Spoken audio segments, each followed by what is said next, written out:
الصلاۃ والسلام علیک یا سیدی یا رسول اللہ وسلم علیک یا حبیب اللہ۔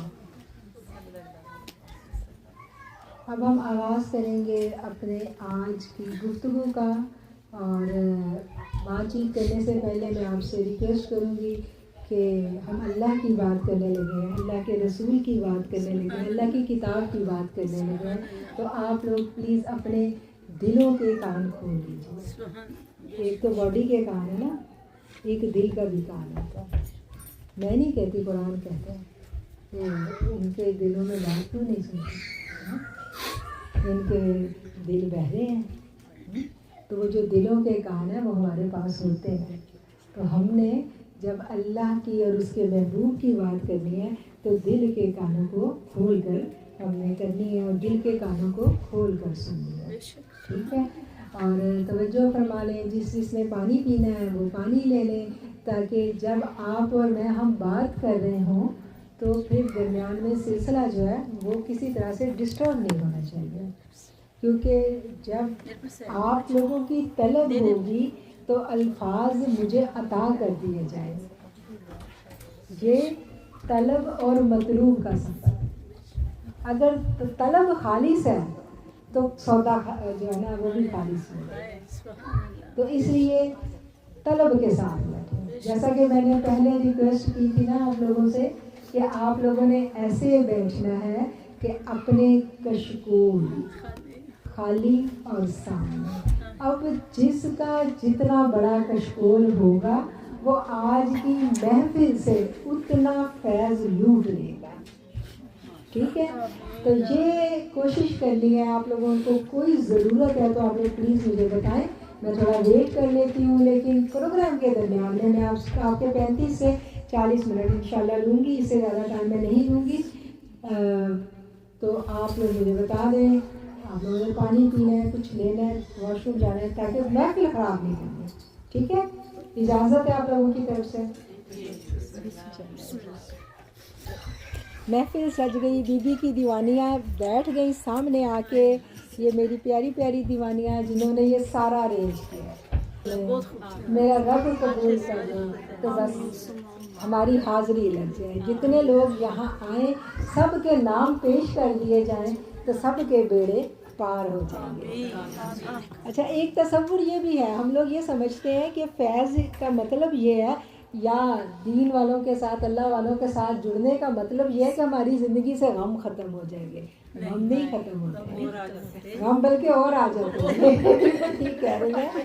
ہوتا یہ ہے کہ اللہ والوں سے جڑنے سے غم ہلکے ہو جاتے ہیں، اور غم جو ہے نا، غم وہ لذت دے، وہ کہتے ہیں نا کہ اپنے غم کو اپنی قوت بناؤ، تو ہم جو ہے نا ہم غم کو اپنی قوت بنا لیتے ہیں۔ درد کی جو شدت ہے نا، درد کی جو شدت ہے وہ آپ کو وہاں لے جاتی ہے جہاں برسوں کی ریاضت اور عبادت نہیں لے جاتی۔ وہ ایک شخص تھا نا، وہ خانہ کعبہ کا طواف کر رہا تھا، اور کہہ رہا تھا، اندھا تھا، کہہ رہا تھا اللہ مجھے آنکھیں دے دے، آنکھیں دے دے، کرتا جا رہا تھا۔ تو اس وقت کا جو خلیفہ کا تھا وہ حجاج بن یوسف کا دور تھا، اس نے جب اس شخص کو دیکھا تو اس کو بڑا غصہ آیا، اس نے کہا یہ طواف کرتا جا رہا ہے، ایک ہی دعا مانگتا جا رہا ہے۔ تو اس نے رکا اور اس نے اپنی تلوار نکالی، بڑا ظالم شخص آپ کو پتا ہوگا، ہسٹری میں ہم جانتے ہیں حجاج بن یوسف کو۔ تو اس نے اپنی تلوار نکالی اور اس نے اس شخص سے کہا کہ جب میں طواف پورا کر کے تمہارے پاس آؤں تمہاری آنکھوں کی بینائی واپس آ جانی چاہیے، ورنہ میں تلوار سے تمہارا سر قلم کر دوں گا۔ یہ کہہ کے تو حجاج بن یوسف جو ہے وہ طواف کرنے چلا گیا۔ جو بڈھا جو تھا وہ بڑا پریشان ہوا، وہ ایسا تڑپا اللہ کے آگے، اللہ یہ کیا، میری تو گردن کٹ جائے گی اور تیرا گھر ہے، میں مایوس کیسے لوٹوں؟ کہ 7 پھیروں کو کتنی دیر لگتی ہے؟ 5 منٹ کا ایک پھیرا ہوتا ہے اگر رش نہ ہو تو، ٹھیک ہے نا؟ تو وہ 35-40 منٹ کے بعد واپس آیا ہوگا حجاج بن یوسف، تو بڈھے کی آنکھیں واپس آ چکی ہیں۔ تو بات یہ ہے کہ شدت، یہ جو شدت ہے نا یہ پیدا کرنی ہے، طلب کو خالص کرنا ہے۔ تو آج جو ہماری یہ محفل ہے یہ منعقد کی جا رہی ہے گوشہ نور کی طرف سے، اور گوشہ نور کا میں آپ کو تعارف کروا دوں۔ گوشہ نور کیا ہے؟ گوشہ نور ہم چند خواتین کی ایک چھوٹی سی ایک گروپ ہے، اور اس میں ہم قرآن پڑھتے ہیں، قرآن سیکھتے ہیں محبت رسول صلی اللہ علیہ وسلم کے ساتھ، آقا کی محبت کے ساتھ، پاک تن کی محبت کے ساتھ ہم قرآن کو پڑھتے ہیں، سیکھتے ہیں اور کوشش یہ کرتے ہیں کہ آقا کی محبت کو آگے بڑھائیں۔ جہاں جسم کی جو ہم خوراک کا انتظام کرتے ہیں علم حاصل کر کے، ٹھیک ہے، وہاں روح کی جو خوراک ہے، روح تو نظر نہیں آ رہی نا، تو روح کی خوراک بھی نظر نہیں آتی۔ روح کی خوراک کبھی دیکھی ہے؟ کسی نے نہیں دیکھی۔ تو روح کی خوراک کیا ہے؟ روح کی خوراک ہے اللہ کا ذکر، اور گوشہ نور کیا ہے؟ اس میں جسم کی خوراک بھی ملتی ہے، آپ کو علم بھی ملتا ہے، اور اس کے ساتھ ساتھ آپ کو علم کا فیضان کیسے لینا ہے اس کے طریقے سمجھائے جاتے ہیں۔ اور یہ سیکھنے کے لیے، سمجھنے کے لیے میں آپ سب سے کہوں گی، آپ گوشہ نور سے وابستہ ہوں، ہمارے جو یوٹیوب کا چینل ہے اس کے اوپر لیکچرز ہیں، اس کو آپ سنیں، قرآن کو سیکھیں۔ اگر آپ باقاعدہ سیکھنا چاہتی ہیں تو تب بھی ہم حاضر ہیں، کوئی ہدیہ نہیں ہے، آپ لوگ آئیں، ہماری جو بہنیں ہیں وہ ہر وقت آپ کی خدمت کے لیے تیار ہیں، ہم مل کے آپ کو سکھائیں گے بھی، اور کچھ نہ کچھ آپ ادھر سے لے کے ہی جائیں گے۔ گوشہ نور کا فیضان اللہ تعالیٰ ہمیشہ جاری و ساری رکھیں۔ نگاہ سیدہ کائنات ہو گوشہ نور پر، نگاہ سیدہ کائنات ہو گوشہ نور پر، الہی نور کی برسات ہو گوشہ نور پر، ہو عطا اس کو گوشہ نور، شناسائی کوئے بطور، میری زندگی میری آبرو ہے گدائی کوئے بطور، ہو عطا اس گوشہ نور کو اللہ تعالیٰ ہمیشہ قائم و دائم رکھے، یہ محبتیں قائم رکھے، اور ان محبتوں میں ہم ہمیشہ گوشہ نور کے ساتھ جڑے رہیں۔ اجتماعیت کا درس ہمیں اسلام نے دیا ہے، کوئی کام بھی آپ اکیلے نہیں کر سکتے، کام کو احسن طریقے سے کرنے کے لیے نبی کریم صلی اللہ علیہ وسلم نے ہمیں اجتماعیت کا درس دیا ہے۔ اور اجتماعیت کیا ہے؟ آقا علیہ الصلوۃ والسلام نے کیا فرمایا کہ اکیلا مومن ریوڑ سے بچھڑی ہوئی بھیڑ کی مانند ہے، جس کو بھیڑیا جلدی سے اچک لے جاتا ہے۔ اور آج تو بھیڑیا ہمارے ہاتھوں میں ہے، ہمارا ایمان بڑے خطرے میں ہے، ہر وقت ہمارے آگے ایسے وہ علماء کرام کی باتیں آتی ہیں، ہمیں سمجھ ہی نہیں آتی علماء حق کون سا ہے اور علماء سو کون سے ہیں۔ تو اس سب سے بچنے کے لیے ہمیں نبی کریم صلی اللہ علیہ وسلم کی اس حدیث کے مطابق کہیں نہ کہیں اپنی وابستگی اختیار کر لینی چاہیے، جس میں میرے آقا علیہ الصلوۃ والسلام نے فرمایا تھا کہ قیامت تک مومن جو ہے نا ان کی ایک جماعت رہے گی، اور کبھی بھی میری امت شر پر جمع نہیں ہوگی، ایک جماعت ہوگی جو حق پر ہوگی۔ اور اللہ تعالیٰ ہمیں حق والوں کے ساتھ کرے، اللہ تعالیٰ ہمیں محبت والوں کے ساتھ کرے۔ اور گوشہ نور خاص طور پر ہمارا جو ایک مقصد ہے وہ کیا ہے؟ بی بی سیدہ کائنات فاطمہ الزہرا سلام اللہ علیہا کی غلامی، ہمیں ان کی غلامی مل جائے۔ آقا علیہ الصلوۃ والسلام تک پہنچنے کے لیے ہمیں بی بی کے در پر حاضری دینی پڑے گی۔ جب تک بی بی کی نگاہ کرم ہم پر نہ ہو ہمارے روحانی اسباق نہیں چلتے۔ ہمیں اپنی روح کی بالیدگی کے لیے، روح کی تازگی کے لیے، اپنے باطن کی اصلاح کے لیے ہمیں بی بی سے جڑنا پڑے گا، بی بی سے محبت اختیار کرنی پڑے گی، اور محبت ہی شارٹ کٹ راستہ ہے فیض پانے کا۔ بڑی بڑی جو علم ہے وہ آپ اس کی کتابیں پڑھ لیں، آپ کو کچھ بھی نہیں ملے گا، من خالی کا خالی رہ جائے گا۔ بڑے آپ نے عالم دیکھے ہوں گے جو لفظوں کی بحث کے سوا آپ کو کچھ بھی نہیں دیتے، الجھا دیتے ہیں۔ لیکن کیا ہے کہ وہ مولانا روم کا شعر یاد کر لیں کہ یک زمانہ صحبت با اولیاء از 100 سالہ عبادت بے ریا، کہ 100 سال کی بے ریا عبادت سے بہتر ہے ایک لمحے نیک لوگوں کی صحبت اختیار کرنا۔ اور محبت ہمیشہ صحبت سے ملتی ہے، صحبت کے علاوہ محبت نہیں ملتی، محبت ٹرانسفر ہوتی ہے، محبت کتابوں سے نہیں ملے گی۔ محبت جو ہے معرفت جو ہے نا، معرفت الہی، یہ ہمیں ملتی ہے اللہ والوں سے۔ یہ اس کے لیے علم بھی ضروری نہیں ہوتا، یہ صرف صحبت سے مل جاتی ہے۔ صحبت آپ کو وہ کچھ سکھلا دیتی ہے، صحبت آپ کو ادب سکھاتی ہے، احترام سکھاتی ہے۔ ہم کسی اللہ والے کا ادب احترام کیوں کرتے ہیں؟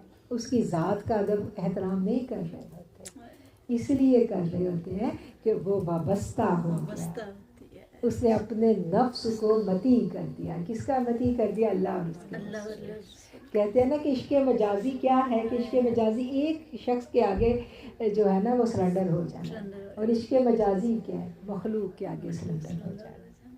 تو آج ہم بات کریں گے سیدہ کائنات کی، اور سیدہ کائنات کی زندگی سے جو ہم نے سیکھنا ہے ہم وہ دیکھیں گے کہ سیدہ کے بارے میں قرآن جو ہے وہ ہمیں کیا سکھلاتا ہے.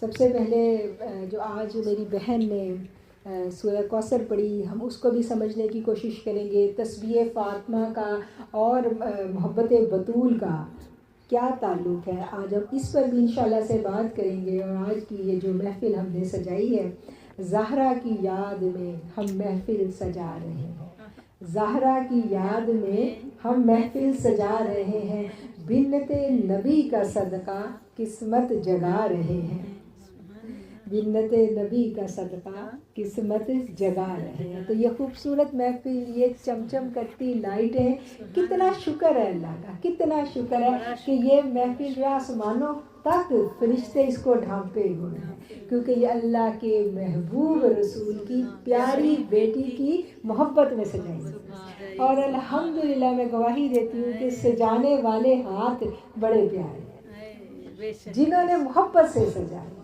محبت سے ایسی محبت غالب آئی کہ ایک ایک چیز پہ یہ لوگ مہینے کی لگی ہیں، مہینے سے لگے ہوئے ہیں کوششوں میں کہ یہ محفل سج جائے. اور آج الحمدللہ یہ محفل سج گئی. اور اب میں دعا کرتی ہوں کہ اللہ اس محفل میں جتنے لوگ ہیں ہم سب کے دلوں کو بھی سجا دیں، اپنی یاد سے سجا دیں. ہم مسلح پہ بیٹھیں تو وہ والی نماز ادا کریں کہ جس کے بارے میں قرآن نے کہا ہے کہ تم نماز قائم کرو میری یاد کے لیے. نماز اٹھک بیٹھک نہیں ہے، نماز کیا ہے؟ نماز ہم کس کے لیے کرتے ہیں؟ اللہ کی یاد کے لیے کرتے ہیں. رحمت خدا کی فاطمہ بنت بطول ہے، وہ جن کی چاہ میں کھڑے ہوتے رسول ہیں. میرے آقا علیہ الصلوۃ والسلام جب ان کی پیاری بیٹی آتی تھی تو میرے آقا کھڑے ہو جاتے. اچھا میرے آقا کی تو اور بھی 3 بیٹیاں تھیں، اور کسی کے لیے کھڑے ہوتے تو یہ روایت اگر ہوتی تو ہم تک ضرور پہنچتی. اگر بیٹی کے لیے کھڑے ہونا ضروری ہوتا تو ہمیں یہ سنت صحابہ کرام میں بھی ملتی. تو اس بنت بطول میں ایسا کیا خاص تھا کہ جو میرے آقا کھڑے ہو جاتے. ترمذی کی حدیث ہے کہ میرے آقا علیہ الصلوۃ والسلام جب تشریف لاتے تھے، اما عائشہ اس حدیث کی راوی ہیں، آپ فرماتی ہیں کہ جب رسول اللہ صلی اللہ علیہ وآلہ وسلم تشریف فرما ہوتے تھے تو آپ کی بیٹی آتی تھی تو آپ اٹھ کے کھڑے ہو جاتے، اس کا بوسہ لیتے اور اس کو اپنی جگہ پہ بٹھاتے. تو یہ کیسے، کیا تھا اس بیٹی میں؟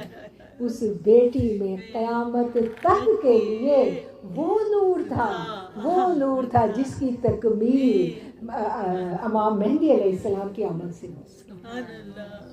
جیسے ہم پڑھتے ہیں نا کہ حضرت آدم علیہ السلام کے ساتھ میرے آقا علیہ الصلوۃ والسلام کا نور آیا تھا، اور جس میں یہ نور آتا تھا اس کا چہرہ دمکتا تھا. بالکل اسی طرح وہ نور جب میرے آقا میں آیا تو آقا سے آگے کہاں منتقل ہوا؟ وہ سیدہ میں منتقل.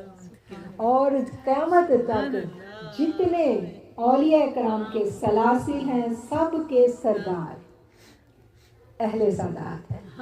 یہ سارے امام سادات ہیں، پڑھ کے دیکھ لیں جتنی قربانی سادات نے دی، جتنا خون سادات نے بہایا کوئی نہیں بہا سکا، کوئی بہا سکا. سیدہ کی قربانی بہت بڑی قربانی ہے. آپ کو معلوم تھا، آپ کو معلوم تھا کہ میرے بیٹوں نے کیا قربانی دے دی. آپ نے کہا تھا مولا علی سے کہ میرے جانے کے بعد کسی جنگجو قبیلے کی عورت سے شادی کرنا، کہ جب میرے حسین پر شہادت کا وقت آئے گا تو اس کے ساتھ اس کے بیٹے کھڑے ہیں. اور مولا عباس، ہم دیکھتے ہیں مولا عباس اس کی دلیل ہے. سیدہ کو سب بتا دیا گیا تھا. اور وہ سیدہ جو چکی پیستی ہیں، ہاتھوں میں چھالے پڑ جاتے ہیں، میرے آقا کے پاس جاتی ہیں اور آقا سے کہتی ہیں کہ یا رسول اللہ غلام آئے ہیں، کوئی غلام مجھے بھی عطا ہو جائے. تو میرے آقا کیا فرماتے ہیں؟ میرے آقا تسبیح فاطمہ دیتے ہیں، اور تسبیح فاطمہ ایسا تحفہ ہے جس تحفے کی حقیقت کو ہم اگر سمجھ لیں تو بلیو کریں ہم تو سیدوں کے در سے ہی نہ اٹھیں۔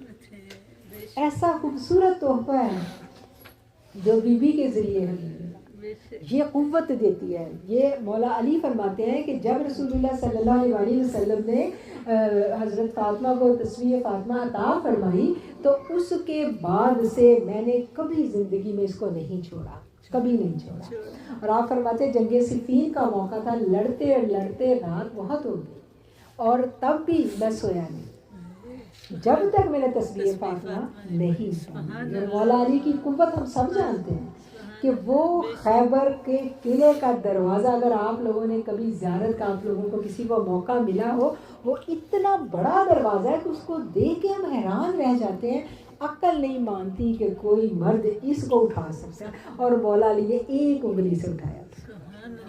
وہ قوت تھی ان کے اندر، وہ ایسی قوت ان کو کہاں سے ملی؟ وہ فیضان تھا، ٹھیک ہے نا۔ تو حضرت فاطمہ جو ہے ساری کی ساری جو معرفت ہے، کہتے ہیں وہ فاطمہ کی فہمی ہے۔ فاطمہ کے در تک پہنچے بنا ہم مولا علی تک بھی نہیں پہنچ سکتے، اور جو مولا علی تک نہیں پہنچ سکتا وہ کبھی بھی معرفت کی منازل طے نہیں کر سکتا۔ معرفت کی منازل طے کرنے کے لیے ضروری ہے ہمیں حضرت فاطمہ کے در کا غلام بن کے رہنا۔ حضرت فاطمہ کی ہم پوری حیات کو دیکھیں، پوری حیات کو دیکھیں تو ساری زندگی جو ہے آپ کی ہمیں مشقت میں نظر آتی ہے، ساری زندگی مشقت میں، اتنی مشقت کہ آقا علیہ الصلوۃ والسلام ایک دفعہ تشریف لے کے گئے تو پیاری بیٹی کا بھوک سے برا حال تھا، کھانے کے لیے گھر میں کچھ نہیں تھا، آقا بھی بھوکے تھے۔ آقا سے، ماں باپ سے اپنی بھوک برداشت ہو جاتی ہے، بچوں کا دکھ برداشت نہیں ہوتا۔ تو میرے آقا جب اپنی بیٹی کو اس حال میں دیکھا تو میرے آقا سے رہا نہیں گیا، میرے آقا نے اپنی بیٹی کے سینے مبارک پر ہاتھ رکھا اور دعا کی۔ کیا دعا کی؟ کہ اللہ فاطمہ کو سیراب کر دے۔ اور سیدہ فرماتی ہے کہ اس کے بعد اللہ نے مجھے بھوک پیاس سے بے نیاز کر دیا، اس کے بعد پھر سیدہ کو کبھی بھوک پیاس سے نہیں۔ وہ سیدہ جب چھوٹی سی تھی تو آقا کی لاڈلی تھی، اب خدیجہ، ماں خدیجہ کا اسی سال انتقال ہوا ہے، یہ بہت چھوٹی ہے کہ اپنے گھر میں موجود ہے، ماں بھی نہیں ہے، ماں کا وصال ہو چکا ہے، اور باہر ایک پکارنے والے نے آ کے ندا دی۔ کیا ندا لگائی اس نے؟ کہ اے گھر والو، اے محمد کے گھر والو صلی اللہ علیہ وسلم، جا کے دیکھو ان کے ساتھ حرم میں کیا ہو رہا ہے، ان کو تکلیف پہنچائی جا رہی ہے۔ میں وہ الفاظ بھی ادا کرتے ہیں، میرا دل کانپ جاتا ہے۔ تو کوئی نہیں تھا گھر میں اس وقت، چھوٹی سی ننھی سی سیدہ، چند سال کی تھی، 7 سال کی کہتے ہیں یا 6 سال کی آپ کی عمر تھی۔ سیدہ بھاگی ہیں، جا کے دیکھا تو میرے آقا علیہ الصلوۃ والسلام حرم کے صحن میں سجدے میں، اور آپ کی پشت مبارک پر اونٹ کی گندی اوجڑی جو ہے، اور اونٹ کی اوجڑی کا کہتے ہیں کہ بہت زیادہ وزن ہوتا ہے۔ اور سیدہ نے کیا کیا؟ سیدہ نے اپنے ننھے ہاتھوں سے اس اوجڑی کو ہٹایا، اور اس کے بعد پھر اپنے بابا کا ہاتھ پکڑتی ہیں اور زمزم کے پاس لے کے آتی ہیں، وہاں سے پانی بھر بھر کے اپنے بابا کی پشت دھوتی ہیں اور دعا کرتی ہیں، اللہ برباد کر دے ان کو جنہوں نے میرے باپ کو تکلیف پہنچائی، اللہ برباد کر دے ان کو جنہوں نے میرے باپ کو دکھ دیا۔ تو میرے آقا جب اپنے جسم جو ہے وہ زخموں سے چور تھا، جوتے خون سے بھر چکے تھے طائف کے سفر میں، میرے آقا نے بد دعا نہیں کی تھی، بد دعا نہیں کی تھی، ذات تھی نا اپنی ذات کے لیے بد دعا نہیں کی۔ آج بیٹی کا دل دکھا، محبوب بیٹی کا دل دکھا، تو میرے آقا نے بیٹی کو بد دعا کرتے سنا تو میرے آقا نے کہہ دیا آمین۔ اور پھر تاریخ گواہ ہے کہ جنہوں نے وہ دکھ دیا تھا ایک ایک کو بدر میں چن چن کر مارا گیا، اور وہ سارے کے سارے جہنم میں رسید ہوئے۔ تو اماں خدیجہ جو ہے، ہم دیکھتے ہیں کہ ان کی 4 بیٹیوں میں سے جو سب سے زیادہ نبوت کا فیضان ملتا ہے وہ حضرت فاطمہ کو ملتا ہے. حضرت فاطمہ سلام اللہ علیہ جو ہیں آپ کے بھائی بھی تھے. ہمیں پتہ ہے نا حضرت ابراہیم تھے, قاسم تھے, نبی کریم صلی اللہ علیہ وسلم کے فرزند تو پیدا ہوئے ہیں نا, بیٹے پیدا ہوئے, لیکن کیا تھا کہ وہ بچپن میں فوت ہو گئے. آپ کے بیٹے کی وفات تھی اور آقا علیہ السلام بڑے مغموم تھے.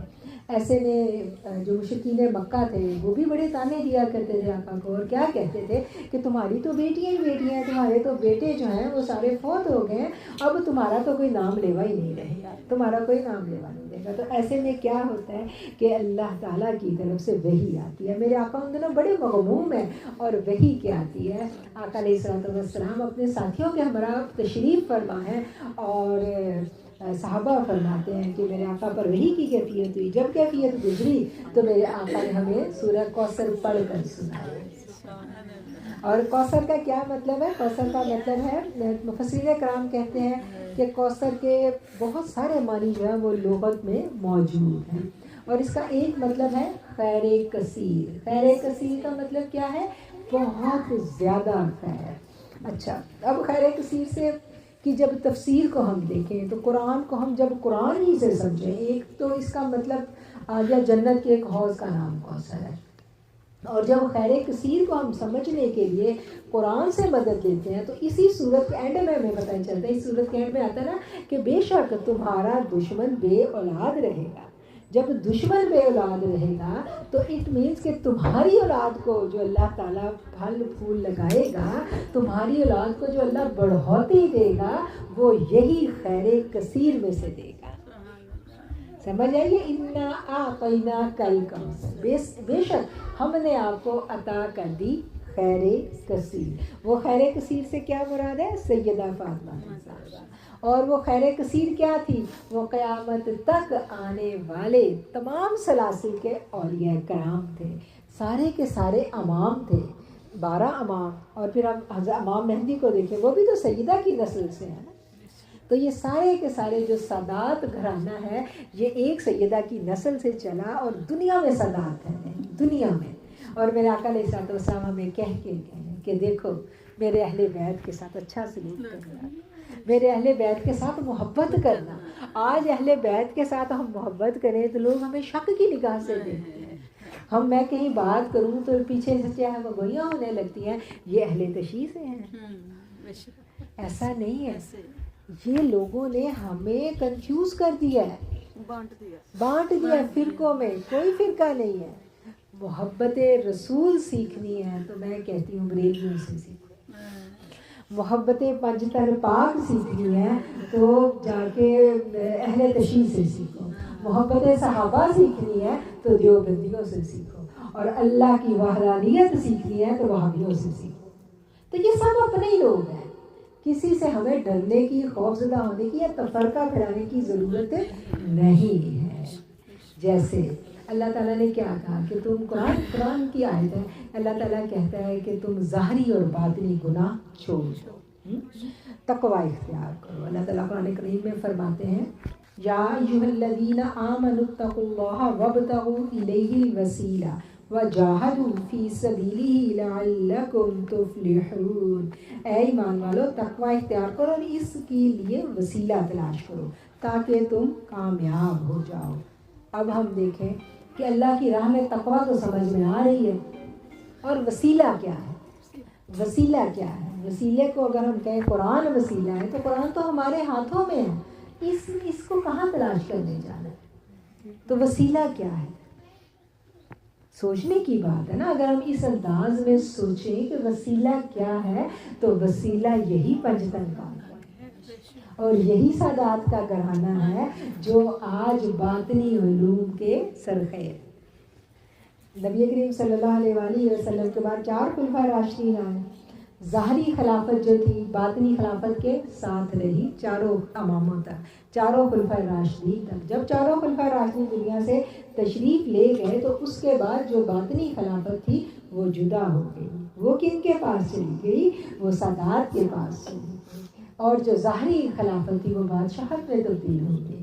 ہم جانتے ہیں نا، ظاہری بادشاہ کو تو ہم جانتے ہیں، لیکن باطنی کدھر کے، تو باطنی جو ہے اسی کے لیے ہمیں وسیلہ تلاش کرنا ہے، اور اس وسیلے کو تلاش کرنا پڑتا ہے، وہ خود بخود نہیں آپ کو ملے گا۔ پہلا رستہ کیا ہے؟ خیر کثیر تو اللہ نے کہہ دیا، اللہ نے کہہ دیا کہ میں نے تمہیں کوثر عطا کر دی، اعلان ہو گیا، کوثر مل گئی۔ اب کوثر جو ہے وہ کیا ہے؟ وہ خیر کثیر ہے۔ خیر کثیر کیا ہے؟ وہ سیدہ ہے، اور سیدہ کی بطن سے جو اولادیں پیدا ہوئیں وہ خیر کثیر ہے، ٹھیک ہے۔ اب جو اولاد قیامت تک سادات گھرانے سے پیدا ہو رہی ہے، وہ سارے کا سارا پاک اور ہمارے لیے معتبر خون ہے، ہمارے لیے تمام سادات جو ہیں وہ قابل احترام ہے، اور جتنی باطنی خلافت ہے وہ ساری کی ساری کن کو ملتی ہے؟ اہل سادات کو ملتی ہے۔ اور پھر جو سادات سے محبت کرتا ہے اس کے ساتھ کیا ہوتا ہے؟ پھر سادات اس کو بھی کچھ نہ کچھ اس کا حصہ ادا کر دیتے ہیں۔ ہم دیکھیں باطنی خلفاء میں ہم دیکھتے ہیں تو ہمیں بڑے بڑے نام نظر آتے ہیں، ہم اپنے لاہور میں چلے جائیں تو حضرت علی حجویری، حضرت داتا گنج بخش میں نظر آتے ہیں، پنڈی میں چلے جائیں امام بری امام نظر آتے ہیں، گولڑا شریف والے نظر آتے ہیں، کراچی میں چلے جاتے ہیں عبداللہ شاہ غازی نظر آتے ہیں۔ یہ جتنے امام آئے ہیں یہ سارے کے سارے اہل سادات میں سے آئے ہیں، یہ سارے سادات میں سے آئے ہیں۔ اب کیا ہے؟ اب ہم سادات تو نہیں ہیں، فیضان ہمیں چاہیے، وسیلہ ہمیں چاہیے، تو ہم نے کیا کرنا ہے کہ کسی نہ کسی کے ساتھ وابستگی اختیار کر لیں گے، جڑ جانا ہے۔ تو پھر کیا ہوتا ہے کہ پھر فیضان جو ہے وہ آگے ٹرانسفر ہو جاتا ہے۔ کیسے؟ جیسے ایک قیمتی جو درخت ہے نا، اس کی جو قلم ہے وہ جو ہلکی نسل کا درخت ہوتا ہے اس کو لگائی جاتی ہے نا، وہ اچھے گلابوں کی کلمیں ہم لگاتے ہیں اپنے باغ میں، اپنے پودوں کو، آم کی کلمیں لگائی جاتی ہیں، تو جو اعلیٰ نسل ہے اس کی قلم جو ہے وہ جب ادنا نسل کو لگائی جائے تو ادنا نسل کا درخت بھی اعلیٰ پھل دینے لگتا ہے۔ بالکل اسی طرح جب ہم وسیلے کی تلاش میں نکلتے ہیں، اگر ہمیں وسیلہ، ہم تو خواتین، میں نہیں آپ سے کہتی کہ آپ لوگ نکل پڑو، وسیلہ جب ہم تلاش کرنے کے لیے جستجو شروع کرتے ہیں، ہمارے اندر جستجو پیدا ہوتی ہے، ہم دعائیں مانگنی شروع کرتے ہیں، تو اللہ تعالیٰ مسبب الاسباب، اللہ گھر میں بیٹھے انتظام کر دیتا ہے۔ اللہ اگر پتھر کے اندر کیڑے کو رزق دے سکتا ہے تو ہمیں گھر بیٹھے وسیلہ نہیں دے سکتا؟ اللہ تو خواتین کے یہ اللہ نے کہیں نہیں کہا کہ میں خواتین کے کو جو ہے نا وہ پس پش ڈال دوں، نہیں، عورت اور مرد اللہ کے پاس دونوں برابر ہیں، عبادات میں نہیں کراتا ہے، بلکہ عورت میں چونکہ جذبات کی شدت زیادہ ہے، تو ہم دیکھتے ہیں کہ قرآن جب ہم پڑھتے ہیں تو ہمیں نظر آتا ہے، جب ہم 28واں پارہ شروع کرتے ہیں تو ایک عورت آ کے سورہ مجادلہ میں روئی تھی نا، نبی کریم صلی اللہ علیہ وسلم کے پاس آ کے وہ روئی تھی، تو کیا ہوا تھا؟ آسمانوں سے وحی آ گئی۔ عورت میں تو جذبات کی ایسی شدت ہے کہ اللہ نے فوری بھیجا فرشتہ، تو عورت جب اتنی، اس کو اللہ نے بلند مرتبہ دیا ہے کہ جب وہ اللہ سے لو لگا لیتی ہے تو پھر اللہ اس کو نبی کی ماں ہونے کا شرف دے دیتا ہے، اولیاء کی ماں بننے کا شرف دے دیتا ہے۔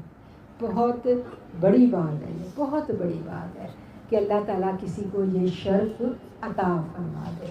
اور بی بی سیدہ کائنات سے جڑنا، ان سے، ان کی اولادوں سے جڑنا اور وسیلہ تلاش کرنا، اور جب ہم وسیلہ تلاش کرنے جاتے ہیں تو سب سے پہلا کیا کام ہے؟ اپنی نیت کی حفاظت کرنا، کیونکہ شیطان کیا کرتا ہے؟ شیطان عبادت سے نہیں آپ کو روکتا، آپ عبادت کرتے وہ کہتا ہے اور کرو، کیوں؟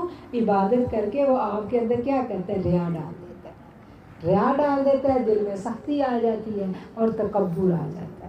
اور اگر ہم دوپٹہ لے رہے ہیں تو ہمیں ننگے سر والی بری لگے گی، اگر ہم حجاب کر رہے ہیں تو ہمیں بے حجابے سارے کے سارے وہ جو ہے وہ لگے گا یہ تو جہنمی ہے۔ تو ایسا نہیں ہے، ایسا نہیں ہے۔ شیطان سے بچنے کے لیے بڑا ضروری ہوتا ہے کہ ہمارے باطن کا تزکیہ ہو، کیونکہ قرآن نے یہ کہا ہے کہ یہ نبی ہیں، تمہیں قرآن کی آیتیں پڑھ کر سناتے ہیں اور تمہارا تزکیہ نفس کرتے ہیں۔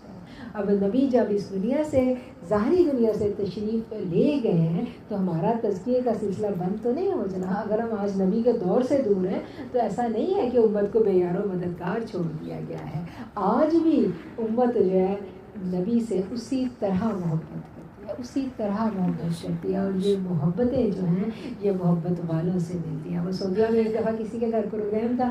آپ سب جانتے ہیں کہ سعودیہ میں اس طرح کے جو محبت والے پروگرام ہیں وہ کرنے پہ بڑی سخت پابندی ہے. تو چھپ چھپا کے ہوتے ہیں الحمدللہ, وہاں میلاد بھی ہوتے ہیں. تو ایک جگہ میلاد تھا تو ایک خاتون وہاں آئی تھی تو انہوں نے کہا کہ وہ میلاد میں جیسا اکثر کیفیت آتی ہے, لوگ رونے لگتے ہیں, تو سب رو رہے تھے. تو بعد میں کہتی ہیں کہ تم لوگ اتنا روتے کیوں ہو؟ تو مطلب وہ پھر کتنا عرصہ میرے پیچھے لگی رہی. میں نے کہا یہ روتا نہیں ہے, یہ خود بخود محبت رلاتی ہے. تو وہ کہتی تھی یہ محبت آتی کیسے, مجھے نہیں سمجھ آتی یہ محبت کیسے ملتی ہے. تو محبت علم والوں سے نہیں, بڑی عالمہ تھی وہ, علم سے محبت نہیں آتی. محبت والوں کے تو دل سخت ہو جاتا ہے. محبت ایک نگاہ سے مل جاتی ہے, ایک نگاہ پڑ جائے تو دل بدل جاتا ہے, بیج لگ جاتا ہے محبت. اور وہ نگاہ جو ہے اللہ تعالیٰ ہم سب کے نصیبوں میں کرے, اور اللہ کے لیے اس محفل کو قبول فرمائے جو ہم نے سیدہ کے لیے سجائی ہے, اور سیدہ ہم سے راضی ہو جائیں. اور ایک بڑا خوبصورت واقعہ مجھے یاد آ گیا. ہم سب نے یہ حدیث سنی ہے کہ نبی کریم صلی اللہ علیہ وسلم نے فرمایا تھا کہ میری جو اکھیوں کی ٹھنڈک ہے وہ نماز میں ہے. آج اس حدیث کا میں آپ کو پس منظر بتاؤں گی. اس کے لیے ہم چلتے ہیں سیدہ کے گھر. حضرت بی بی فاطمہ الزہرا کا گھر ہے, اور آقا علیہ السلام وہاں تشریف لے کے آتے ہیں. جب میرے آقا گھر میں آتے ہیں تو بی بی صاحبہ حجرے میں نماز ادا کرتے ہیں. تو آقا اندر آتے ہیں تو آقا اتنے میں مولا علی آ جاتے ہیں. آقا بیٹھ جاتے ہیں انتظار میں, تو مولا علی تشریف لاتے ہیں. تو مولا علی پوچھتے ہیں کہ فاطمہ کدھر ہے, آپ اکیلے بیٹھے ہیں؟ تو میرے آقا فرماتے ہیں میری اکھیوں کی ٹھنڈک نماز میں ہے. تو آقا نے اپنی بیٹی کو کیا کہا کہ وہ میری اکھیوں کی ٹھنڈک نماز میں. آپ نے فرمایا نا کہ فاطمہ جو ہے وہ میرے وجود کا ایک حصہ ہے. تو جس نے فاطمہ سے بغض رکھا, آپ دیکھیں ایسے لوگ ہیں جن کے آگے ہم سجدہ کی بات کریں ان کے چہرے بگڑنے لگتے ہیں. اور کتنا کرم ہے اس محفل پہ کہ میں دیکھتی ہوں سیدہ کی بات کر رہی ہوں, سب کے چہرے نما. یہ محبت کا پیغام ہے. وہ صحابہ کہتے ہیں کہ ہم اس بات کا اندازہ کہ کوئی شخص جو ہے اس کے دل میں نفاق ہے یا نہیں ہے اس بات سے لگایا کرتے تھے کہ جب ہم مولا علی کا ذکر کرتے تھے تو نفاق والا دل بے چین ہونے لگتا. ایسے لوگ آج بھی ہیں, ہر دور میں ہوتے ہیں. پنجتن پاک کا ذکر آئے گا, اہل بیت کا ذکر آئے گا, وہ پریشان ہونے لگیں گے, کہیں گے قرآن کی بات کرو, قرآن کی بات. تو یہ قرآن ہی کہہ رہا ہے ہمیں, قرآن ہی سکھا رہا ہے ہمیں, قرآن ہی محبت سکھا رہا ہے. قرآن ہی کہتا ہے اطیعوا اللہ واطیعوا الرسول. قرآن ہی کہتا ہے اس رسول سے محبت کرو, اتنی محبت کرو, اتنی محبت کرو کہ میرے محبوب بن جاؤ. جو رسول سے محبت کرتا چلا جاتا ہے وہ اللہ کا محبوب بن جاتا ہے. لوگ تو کہتے ہیں نا کہ کاش ہمارے دل میں محبت پیدا ہو جائے اللہ کی.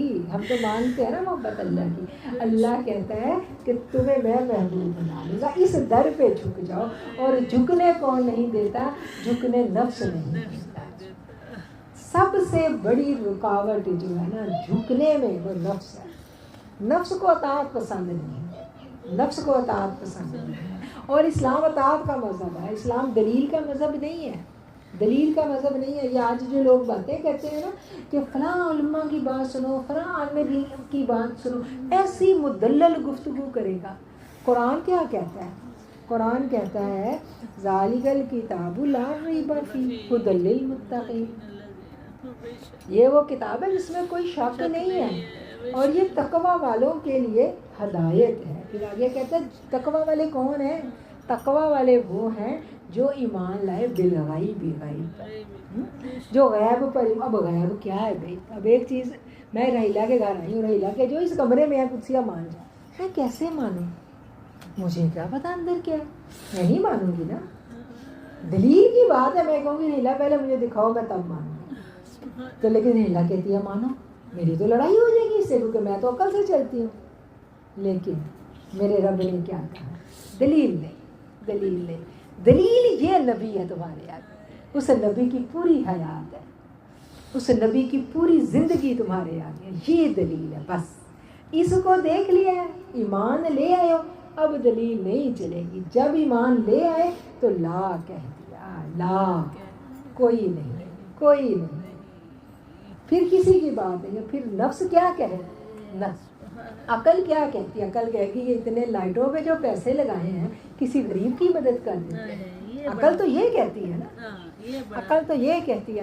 عقل یہ نہیں سکھاتی کہ عقل علیہ الصلوۃ والسلام نے کے پاس کتنے جوڑے تھے, ہم کتنے جوڑے بنا رہے ہیں. عقل یہ نہیں سکھاتی, سکھاتی ہے کتنے بستر تھے, آج ہمارے گھر بیڈ شیٹوں کے کتنے سیٹ ہیں, کتنے دن فاقہ ہوتا تھا. یہ ادھر عقل نہیں آنے دیتی ہمیں. عقل کہے گی یہ بینر کیوں لگائے ہیں, پیسے ضائع کیوں کیے. ہم کہیں گے واہ بالکل عقل کی بات ہے. تو بات کیا ہے, بات جہاں محبت کی آ جائے وہاں پھر عقل, پھر وہاں سے عقل رخصت کرنی پڑتی ہے, رخصت کرنی پڑتی ہے. اس کے بغیر پھر اگلی منزل طے نہیں ہوتی. لیکن جب کوئی محبت کے راستے پر چل پڑتا ہے تو اس کے لیے پھر غیب نہیں ہوتا, پھر غیب نہیں ہوتا. پھر اللہ اس کو اپنے رازوں میں شریک کر دیتا ہے. اللہ تعالیٰ ان الفاظ کے ساتھ میں آپ سے اجازت چاہوں گی. بڑی باتیں ہیں, جی تو چاہتا ہے سیدہ کا ذکر ہو تو باتیں ختم نہیں ہوں, حسن پاک کا ذکر ہو تو ہم کرتے چلے جائیں. اور گوشہ نور کے اوپر اتنا کرم ہے, اتنی ساری میری سادات گھرانے کی بہنیں ہیں گوشہ نور میں کہ میں بہت اللہ کا شکر ادا کرتی ہوں کہ الحمدللہ. ایک دفعہ امام حدیث کے امام تھے, بیت اللہ شریف میں درس دے رہے تھے. آپ درس دے رہے تھے اور آپ اٹھ کے کھڑے ہو گئے, پھر بیٹھ گئے, پھر درس جاری کیا, پھر کھڑے ہو گئے, پھر تھوڑی دیر بعد بیٹھ گئے. اب جو ان کے اسٹوڈنٹس تھے وہ دیکھتے رہے کہ امام کو آج کیا ہو گیا, ایسا تو کبھی نہیں پہلے امام نے کیا کہ درس میں بار بار اٹھے بیٹھے. جب درس ختم ہوا تو آپ کے ساتھیوں نے پوچھا امام آج کیا بات تھی, آپ اتنی دفعہ بیٹھے اور کھڑے ہوئے. تو آپ نے فرمایا کہ میں احتراماً کھڑا ہوا تھا. کہا کس کے احترام میں؟ کہا سادات گھرانے کا ایک بچے جو باہر کھیل رہے تھے وہ بچہ سامنے آ جاتا تھا تو پھر میں احتراماً کھڑا ہو جاتا تھا کہ اس میں سادات کا.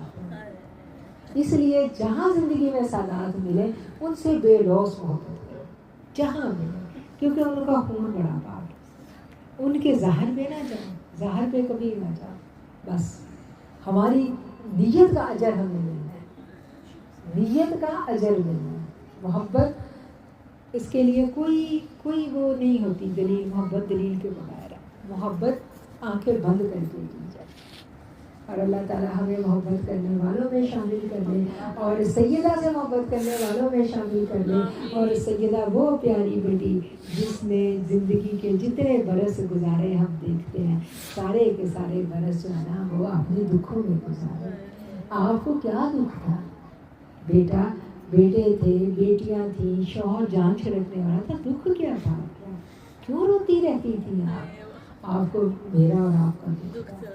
ساری زندگی اپنے بابا کی امت کے لیے روئی ہے. اتنا روتی تھی, تہجد میں اٹھ کے دعائیں مانگتی تھی سرکار کی امت کے لیے کہ ایک دن آپ کے فرزند ارجمن نے آپ سے کہا اماں میں روز آپ کو دیکھتا ہوں آپ امت کے لیے دعائیں کرتی ہیں, کبھی میرے اور بھائی کے لیے, بہن کے لیے بھی دعائیں کریں. تو بی بی نے فرمایا میں تم لوگوں کے لیے بھی کرتی ہوں, لیکن میری دعاؤں پر پہلا حق میرے بابا کی امت کا ہے, کیونکہ انہوں نے اپنے باپ کو ساری زندگی امت کے لیے غم اٹھاتے تھے, ساری زندگی امت کے لیے, ساری حیات آقا علیہ السلام کی تگو دو میں گزری. ایک دفعہ آقا تشریف لاتے ہیں, سفر سے واپس آتے ہیں اور آپ بیٹھے, آپ کا جو چہرہ جو ہے وہ دھول مٹی سے اٹا ہوا ہے, بالوں میں گرد ہے. سفر سے آتے تھے تو سیدھے بیٹی کے گھر آتے تھے, پھر اپنے گھر جاتے تھے. تو بیٹی بھاگی آتی ہیں, آپ کے چہرے کو دیکھتی ہیں, آپ کے سر کے بالوں کی گرد اتارتی ہیں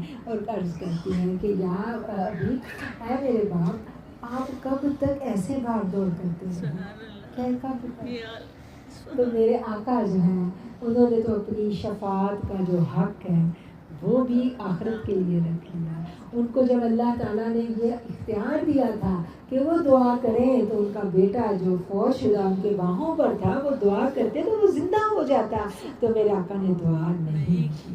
میرے آقا نے کہا قیامت تک میری امت کی جس ماں کا بیٹا جائے گا وہ کہاں سے تسلی پائے گی.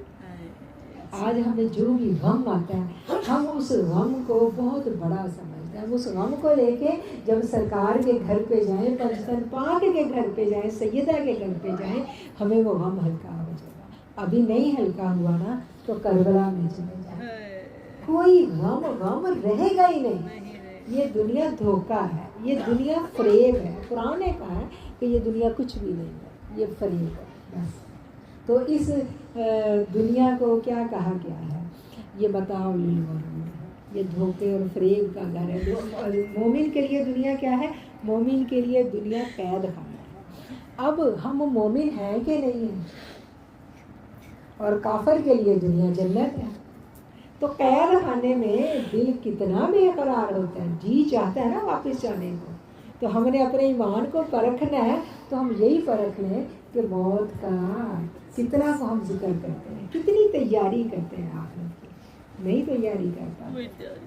ہمیں تو وہ اچھا ہی لگتا ہے جو موت کی بات کریں. اچھا لگتا ہے نا. لوگ کہتے ہیں ڈرا کے مار دیتے ہیں، موت کی بات شروع کر دی. ایسا ہی ہے نا. تو موت تو مرنے والوں کے لیے موت ہے. بابا بلے شاہ نے کیا کہا تھا؟ بلے شاہ سی مرنا نہیں، گور پہ کوئی. تو ایمان والا مرتا نہیں ہے، ایمان والے کا تو وصال ہوتا ہے. اور جب وصال ہو جاتا ہے تو پھر اس کا عرس بھی منایا جاتا ہے. وہ تو اپنی اصل سے جا کے جڑ جاتا ہے. تو اللہ تعالیٰ ہمیں ایسا ایمان نصیب کر دے. اور ایمان پر ہمارا خاتمہ اس دعا کے ساتھ میں اختتام کروں گی آج کے بیان کا انشاءاللہ. اب ہم فرا جی سے کوئی منقبت سنتے ہیں.